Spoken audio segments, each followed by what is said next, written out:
It's a worst nightmare realized. The Seattle Seahawks struggling in all three phases and losing a second straight game at the hands of the undermanned New York Giants. We're going to be breaking it all down in our latest post-game edition of Locked On Seahawks.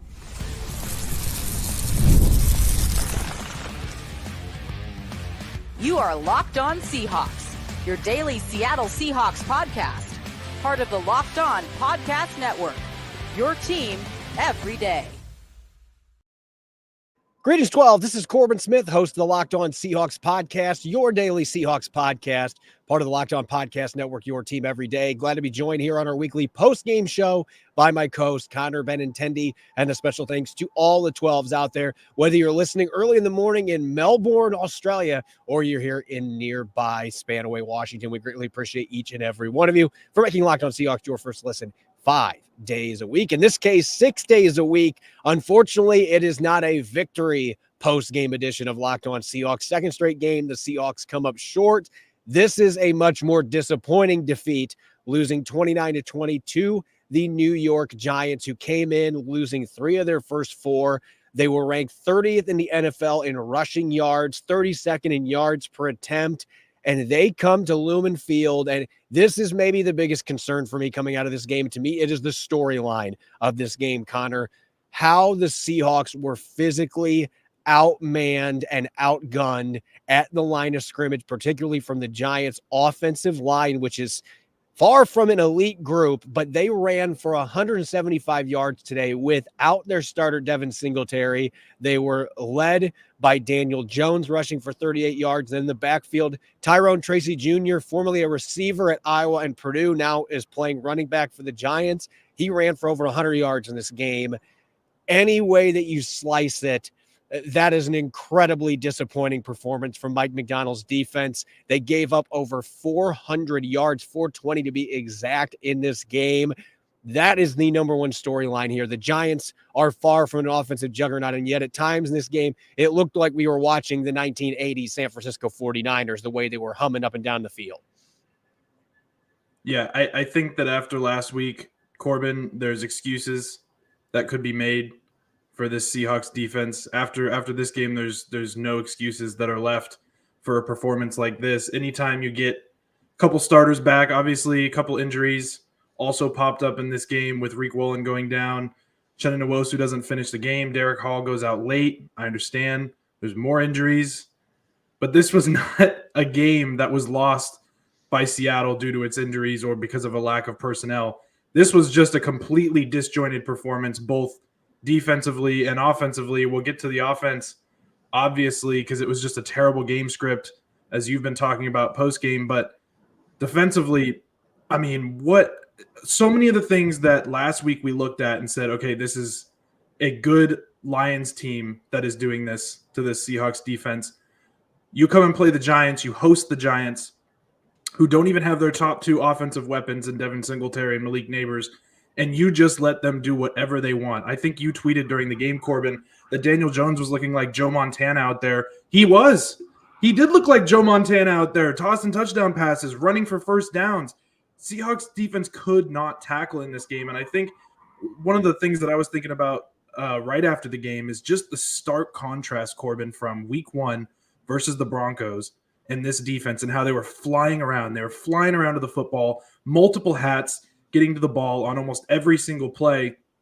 Now you have the complete opposite of that, where you've got maybe 1 or 2 guys who are hitting the ball carrier initially, and they're not even making the tackle. Rayshawn Jenkins, we've lauded him on this show multiple times. I really, really do like Rayshawn Jenkins. I think he's a good safety, but he seems to have completely forgotten how to tackle too. There was multiple missed tackles by him on what should be easy wrap-ups.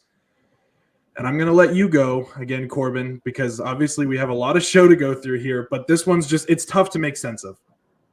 Yeah, this is one of the more head-scratching games in the last 15 years for the Seahawks. I'm not just talking the Mike Macdonald era. It's clearly the worst loss early in the Mike Macdonald era, because this Giants team was missing Malik Neighbors, who to me has been the Giants offense the first 4 games of the season. And for them to come out here, and Daniel Jones completed 14 of his first 16 passes. And just to put this in perspective, if you forgot, Jared Goff went 18 for 18 on Monday night. That means 2 incompletions forced by the Seahawks defense in the passing game in 6 full quarters, almost 6 full quarters. That is unacceptable for any defense, let alone one that looked really good the first couple of weeks. And then suddenly they can't get out of their own way. They are making all kinds of mistakes in the secondary. There were a couple plays. The second scoring drive the Giants had, it was a field goal drive in the second quarter, Connor. I was sitting in the press box looking, I'm like, there's 2 dudes in the exact same zone. I saw that happen 3 or 4 times on that drive alone. So you have guys that are not lining up and ending up where they're supposed to be in coverage. You have busted assignments in the back end. The run fits, once again, are an absolute disaster. And look, the edge setting was the biggest concern for me today. I don't know how many times that we saw Tyrone Tracy Jr. get outside and nobody was there to contain. And a lot of times it felt like it was either to Draymond Jones' side or when they had Travis Gibson in there, that the Giants were running right at them off the edge. They couldn't set the edge and they were getting these big plays. There was huge openings in the middle of the defense and then the missed tackles. To me, that was the storyline for this defense because the contrast from week 1 to now, we started to see some missed tackles the last few weeks. The Detroit game, there were quite a few of them. But today they took it to another level. I don't know what they need to do with this 3-day break they've got until they play the 49ers. I know that you're limited in what you can do. I almost wonder they got to get out there and start hitting some tackling donuts again or something. Like they just look completely out of sorts. And I hate to be the guy that is going to bring up this idea because I know that there's going to be some fans say, wait, this is the NFL. You got to be up for every opponent. The Seahawks were not up for the New York Giants today. You cannot tell me that some of these players were not looking towards Thursday to the 49ers. I think the 49ers did it in air with the Cardinals at home too. Both these teams lost today. I think both those teams were looking forward to Thursday night's game and they forgot, oh, wait a second. There's another NFL team that we have to play today. The Giants were hungry. The Cardinals were hungry. Both these teams lost.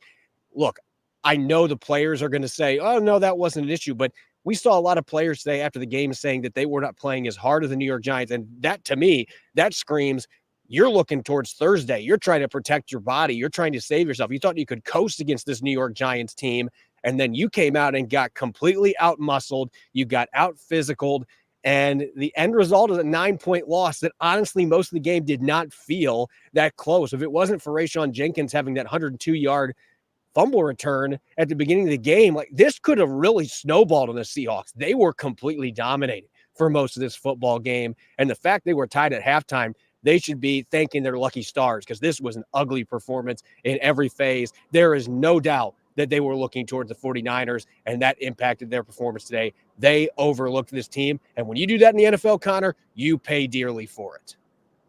The silver lining certainly is the 49ers blowing a 23-10 lead to the Cardinals as well, because it does make it so that Seattle maintains that 1-game lead, whether they deserve it or not. So no matter what happens on Thursday night, they're not necessarily in too bad of a situation whether or not they can beat San Francisco or not. But look, the bottom line is over the first 3 games, Seattle allowed, I had the exact number, I believe it's about 746 yards total on defense. They've allowed over 800 yards just in these last 2 games. And the offense also was so encouraging what they showed versus Detroit, going over 500 yards of total offense, and then they sputter down to 300 today. The yards per play is down almost a whole yard.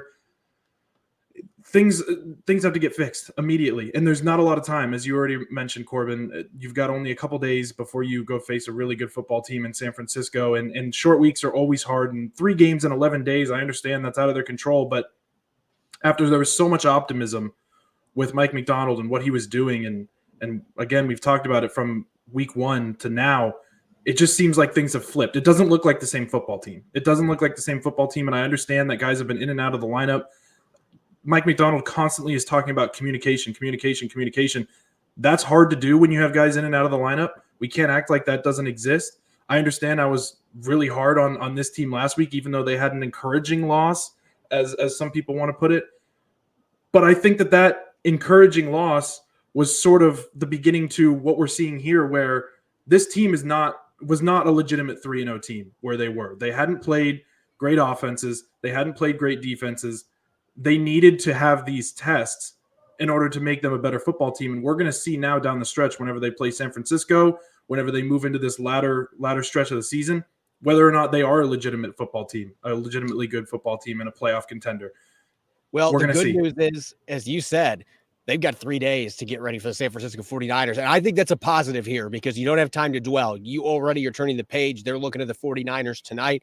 It is on to week 6, and they need this game badly. Now, the 49ers losing helps a little bit, but you end up losing this game. You're 3-3, and you fall into second place in the division. The 49ers take over first place by virtue of the tiebreaker. This is a massive game. And just think about it. If they could have stolen this game today against the Giants and found a way to win late, with the 49ers losing a game that they were way ahead for most of the game, this could have been a monumental opportunity that the Seahawks unfortunately let slip away. So they got 3 days. You got to get some of this stuff figured out in quick order and play a lot better football, or the 49ers are going to run you out of your own building on Thursday Night Football. When we come back, it's time for our game balls. Even in defeat, we have to highlight the standouts on offense, defense, and yes, unfortunately, we got to find somebody to talk about on special teams. We'll get to that up next here on our post-game edition of Locked On Seahawks. This episode of Locked On Seahawks is brought to you by Game Time. You shouldn't have to think about skipping a mortgage payment when you buy tickets to your next big event. Game Time is a fast and easy way to buy tickets for all the sports, music, comedy, and theater near you. They've got killer last-minute deals, all-in prices, views from your seat, and with their best price guarantee, Game Time takes the guesswork out of buying tickets. Want to see the Seahawks on Thursday night against the 49ers at Lumen Field? You can get seats at one of the loudest venues in the NFL in the lower bowl for under $150. Great seats without breaking the budget to see some exciting young talent, and hopefully the Seahawks bounce back against the 49ers. Game Time has deals on tickets right at the day of the event, and the Game Time guarantee means you'll always get the best price to write your own memories. If you find tickets in the same section row for less, Game Time will credit you 110% of the difference. Take the guesswork out of buying tickets at Game Time. Download the Game Time app, create an account, and use the code LOCKEDON for $20 off your first purchase. Terms apply. Again, create an account and redeem the code LOCKEDON for $20 off. Download Game Time today. What time is it? It's game time. Welcome back to the post-game edition of Locked On Seahawks. I'm your host, Corbin Smith. Glad to be joined for today's show by my co-host, Connor Benintendi. And a special thanks to each and every one of the 12s out there. Thank you, as always, for making Locked On Seahawks your first listen 5 days a week. We greatly appreciate it. The Seahawks losing their second game in less than a week on Sunday. A giant embarrassment against the New York Giants, a 29-20 loss, a game that, quite frankly, didn't feel that close. And there was everything from missed tackles to fumbles to blocked field goals, controversial blocked field goals at that. You name it, this game had a little bit of everything in terms of things you don't want to do if you're trying to win an NFL game from a Seahawks perspective. With that being said, we still have to give game balls. There were some players that looked good in this football game despite the Seahawks losing their second straight game. And let's start on offense. And Connor, to me, there was one player that deserved props more than anyone else on Seattle's offense. And it's a player that has been Mr. Reliable for such a long time and led the team in receiving yards for the second time this season. Yeah, Tyler Lockett also just was really the only receiver, big-time receiver for Seattle who didn't make a big mistake today, Corbin. So that's part of the reason that he's on here. But again, he did have obviously that big catch right before halftime, allowed Seattle to get a field goal, had a couple more big plays down the stretch. And when you have DK Metcalf fumbling the ball, you have JSN with a costly drop near the end of the game, potentially to extend what could have been a game-winning drive. At the end of the day, you come back to Tyler Lockett and you put the ball in Tyler Lockett's hands, and he usually doesn't fail you. He didn't again today. So ups to Tyler Lockett and what was a pretty unfortunate performance from the offense as a whole.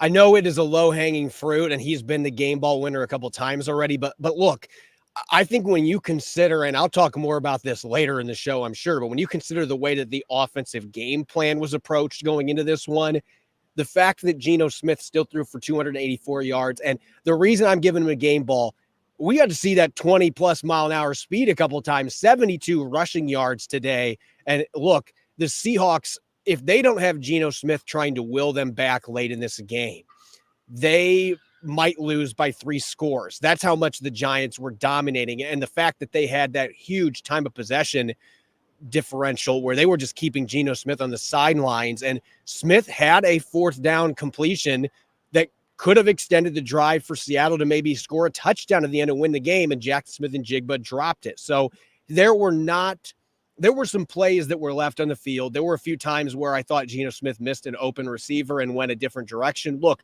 every quarterback's going to have that happen. You have your reads that you go through, and sometimes you just don't get to the guy that ends up being open, unfortunately. That's the way that it goes. It was not his best game, but it was still a game that he completed 70% of his throws. He was getting the ball out as quick as he could. He was dealing with constant harassment and didn't get much support. I'll get to that more later, but I thought overall it was still a quality outing from Geno Smith in a day where there were a lot of offensive players that really did not play well for the Seahawks. Let's go to the defensive side of the football now, and there's naturally a player that I think one of us is going to talk about here, but you surprised me before the show, and we were talking about game ball winners. And look, this defense played terrible most of today, so trying to find somebody to highlight is going to be tricky. And in a sense, I like the selection that you made because this player made a critical play that allowed the Seahawks to even have an opportunity to tie this game at the end of regulation.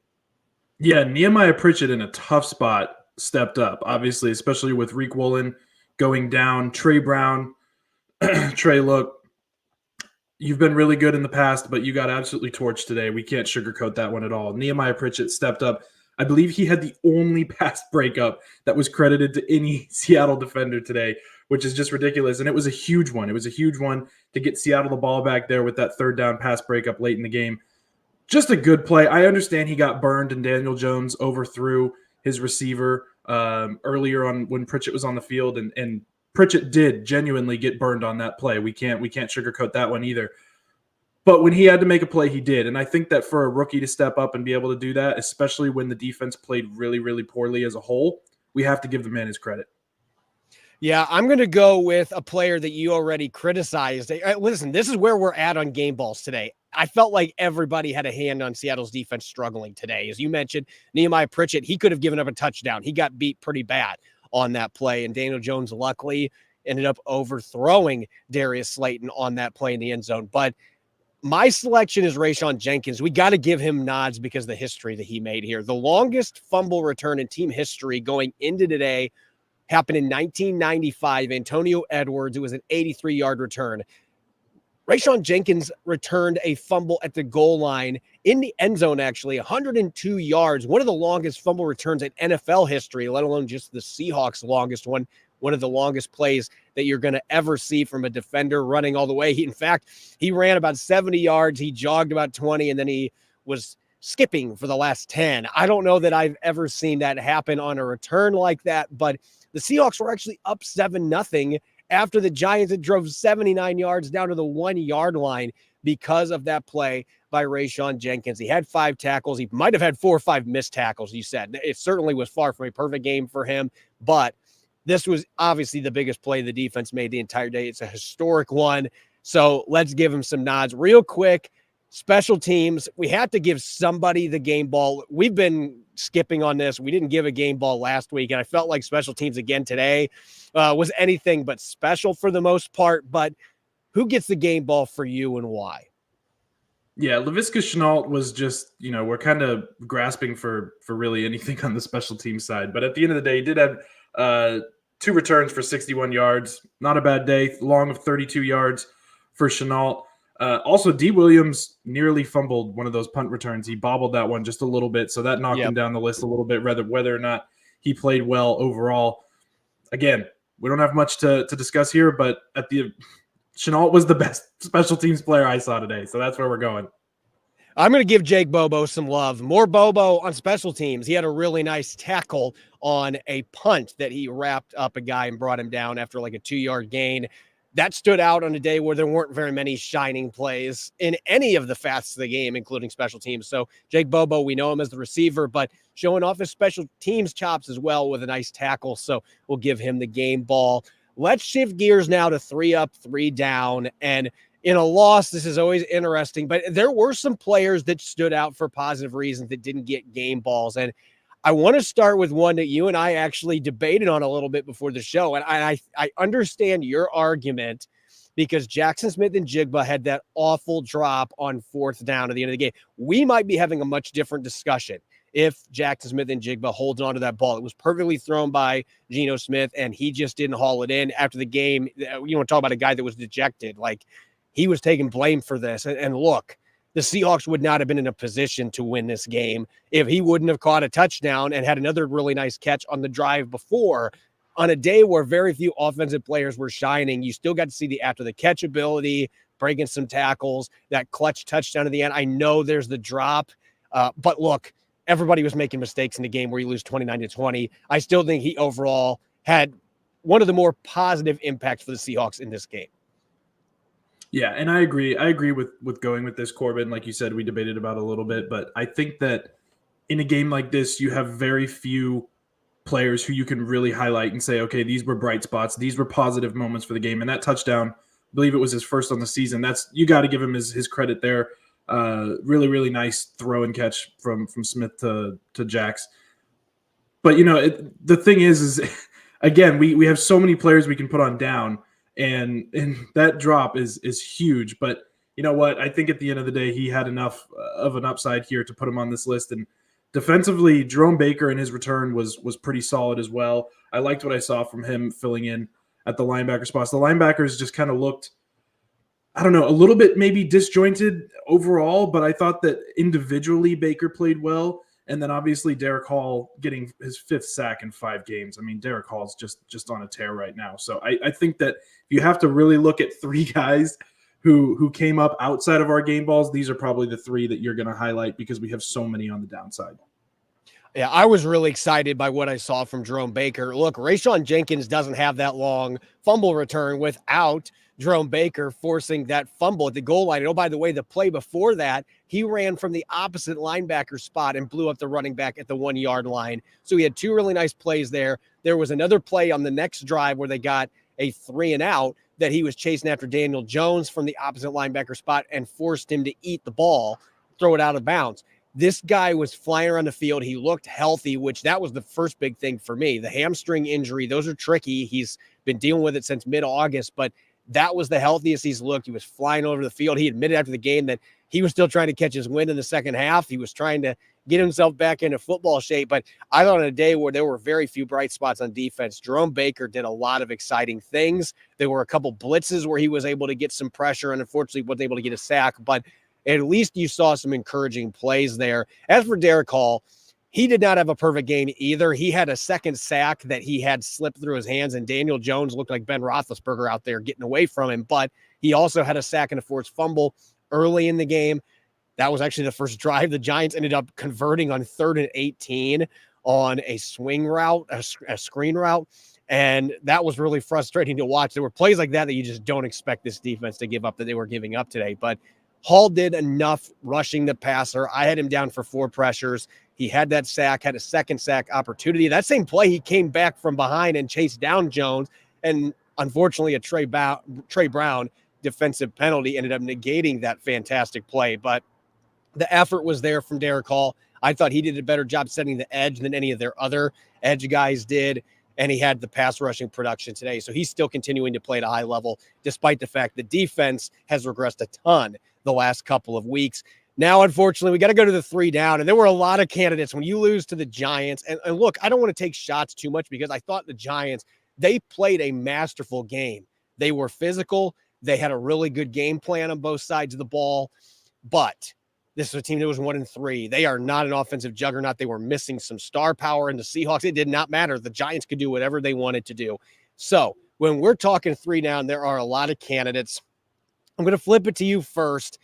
You did not have Jackson Smith-Njigba on your 3 up, but we agreed to put him there because there's another receiver that unfortunately continues to make costly mistakes. For all the great things that DK Metcalf does, he continues to make huge mistakes that are hurting this football team.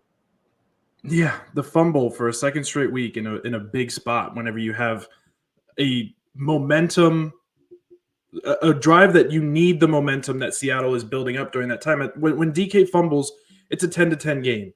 If he doesn't fumble, that's already a 50-yard drive that Geno Smith and Seattle was putting together. Yep. If they go down and score a touchdown, that's a 17-10 game. We're looking at a completely different situation for the Seahawks. Instead, once again, DK gets it punched out. This one, I think, was This was a little bit less on DK just because it was a really, really nice play by the defender, but he wasn't holding it so loosely like he was in the fumble against Detroit. But still, you fumbled the football. We're not going to sit here and talk about whether it was a good fumble or a bad fumble. At the end of the day, it was a fumble.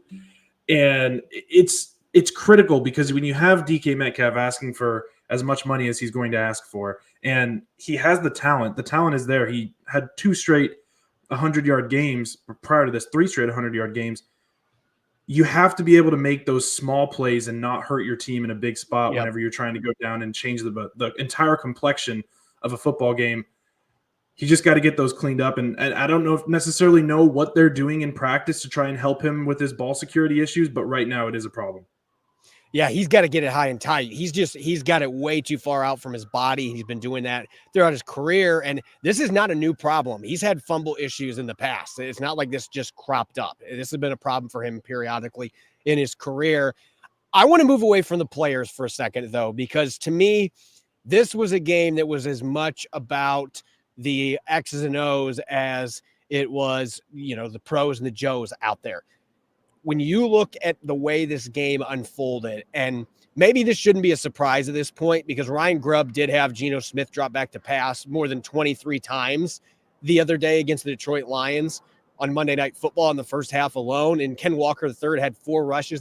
Somehow, though, Ryan Grubb decided, you know what, that's too many. And Ken Walker III had 2 carries in the first half today. They passed the ball on 15 of their 17 plays that they ran in the first half. Now, that's not a lot of plays. The Giants had 25 minutes of possession. They kept the ball away from the Seahawks, and Seattle punted each of its first 3 drives. So they were to blame as well. Not effective on offense. They had penalties that hurt them. But I absolutely loathed Ryan Grubb's game plan going into this game. When you look at the Giants, the strength of this defense, and we talked about this all week long here on Locked On Seahawks, Dexter Lawrence is a top 3, top 5 defensive tackle in the league. The guy is an absolute stud at 342 pounds, moves really well, rushes the passer well. He's difficult to move off the line of scrimmage. Brian Burns was quiet the first few games. We know what he's capable of doing, though. And Kayvon Thibodeau on the other side. This defensive line is the strength of the New York Giants defense. And Brian Grubb came out and said, you know what? I'm not going to make them have to respect the run at all. I've got one of the best running backs in the NFL, but I'm not going to use him. 2 carries for 2 yards the entire first half. We're just going to drop back and throw every single time. And that allowed Thibodeau and Brian Burns and Dexter Lawrence. Lawrence had 3 sacks of the 7 that they got on Geno Smith today. They were able to just pin their ears back and tee off on Geno Smith. And then going into the second half, I looked back at last week, what Ryan Grubb did, adjusting and getting Ken Walker III to football, and I thought that's what he's going to do in the second half. They're going to get back to running the football. They did it in the week 1 against Denver, too. This has been a trend, not getting your running backs involved, not trying to establish a run game at all, and then the second half, we'll figure it out. Things work out. Zach Charbonnet in week 2, same thing. But you look at what happened in this game, it was the exact opposite. Ken Walker III got 3 total carries the entire second half. He finished with 5 carries for 19 yards. That is a fireable offense. And I'm not saying that Ryan Grubb gets fired this week, but that is a terrible representation of your personnel that you have. And the Seahawks ran the ball with traditional run plays in this game, Connor, 12% of the time. That means 88% of the time they were dropping back to pass. Geno Smith had a couple big scrambles sprinkled in there on dropbacks, but none of those were designed quarterback runs. They were pass plays that he took off and ran on. 12%. I mean, rest in peace. Legendary Mike Leach would even be saying, you guys need to run the dang football. Like, this team is way too unbalanced, especially with the talent that they have in the running back position. And as bad as that offensive line is played, you want to help your O-line out a little bit in pass protection? Run the football. Slow down the guys on the other side of the ball. So the offensive approach, I wrote an article about this before the show, coming out of today's game here at the stadium. This offensive approach, it's got to be tweaked. This is not Pac-12 after dark anymore, Ryan Grubb. You have got to be able to run the football at least enough to command respect from the other team and keep them on their heels. That did not happen today. If they do that against the 49ers, they will lose by 40 points. I love this. This is the most fired up I think I've ever seen you about anything football related, Corbin. And I couldn't agree with you more because whenever Ryan Grubb got hired, everybody's like, okay, great. We're going to have this incredible passing offense. DK Metcalf, Geno Smith is going to be unlocked, blah, blah, blah. And then Ryan Grubb comes in and says, no, we're going to establish the run. And everybody's like, but you're supposed to be, that passing attack guru, air raid offense, let's do it. Come on. And then he's completely abandoned the run for multiple games this season. And in this one, especially when you have one of the best running backs, your lead running back is one of the best running backs in the NFL, and you have arguably the best running back duo in the NFL. It makes absolutely zero sense. I don't understand how he thought that was going to be a winning formula in this one. I understand. I am as big of a Geno supporter as anybody. Anybody who's watched this show has heard me laud Geno, maybe even a little too much when it's not deserving. At the end of the day, you're not going to win with Geno Smith being the sole sort of engine behind this entire offense. Whenever the defense does not have to guess what you are going to do, that doesn't win NFL football games. And the defense doesn't have to guess at all. And that's why the play action game has not been working for Seattle whatsoever through these 5 games, because no teams have to respect the run. And whenever Ryan Grubb abandons it completely, what are you going to expect? I mean, why do you think you have a free rusher on a pivotal 4th down on your own 35-yard line when you're trying to run a play action pass? Because they know you're not going to hand it off. They know that Geno Smith is going to fake the handoff and then roll out, and that's why the edge rusher just crashes onto Geno.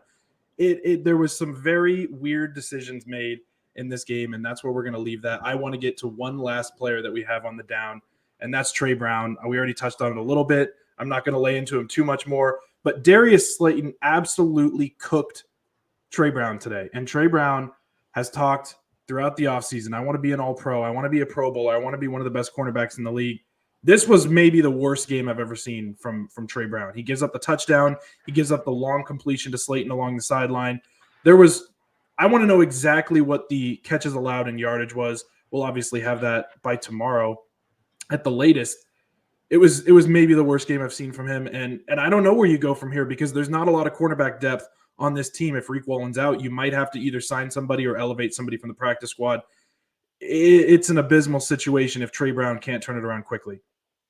Yeah, unfortunately, look, that, as you said, the worst game of his career, I would say at any level that I've seen Trey Brown play, because he had 2 defensive holding calls, and I rewatched both of them. They were blatant. There was a third one that they missed that the Giants actually got a field goal in that drive. It should have extended the drive. He was pulling on Slayton's shoulder pads on the jersey because he could not keep up with him. Slayton was burning him the entire game, creating separation, had that 41-yarder and then a 30-yard touchdown. Those plays happened on the same drive to begin the second half, and that really sums up the way that this game went for the Seattle Seahawks. They were as toasted out there. What term am I looking for here? They were as flat as a burned pancake out there. Hey, toasted works. Yeah, both in the beginning of the game and the beginning of the second half, they gave up long drives. The first one, they got lucky and had that fumble that they returned for a touchdown, but they let the Giants march right down the field. And the same thing happened in the second half. It was a different way, though. It was explosive pass plays, which, look, Daniel Jones should not be doing that to your defense, especially when Malik Neighbors is not playing in the game. So Trey Brown was at the center of that, unfortunately. He was the rat that Daniel Jones and Brian Daboll were going after the entire game. They were picking on him, and he was not able to respond to that with any positive plays. There were a couple drops the Giants had that he was in coverage. It could have been worse for him today. So overall, a really disappointing game, and it creates some questions, you said, about the Seahawks depth-wise at the cornerback position. If Reek Woolen maybe isn't ready to play on Thursday night with an ankle injury against the 49ers. As always, you can follow me on X and Threads at Corbin Smith NFL. You can follow Connor at CJohn Benintendi. Make sure to subscribe to Locked On Seahawks on YouTube and wherever you get your podcast to make sure you don't miss a single episode. Coming up tomorrow, I'll be joining Rob Rang, and the two of us will have a condensed Monday musings, and we're going to be shifting right to the San Francisco 49ers as they gear up for Thursday's contest at Lumen Field. We're going to turn the page as quickly as the players are, and that'll be kind of nice, moving away from this ugly game that we just saw today. Enjoy the rest of your Sunday, and thanks for listening in. Go Hawks.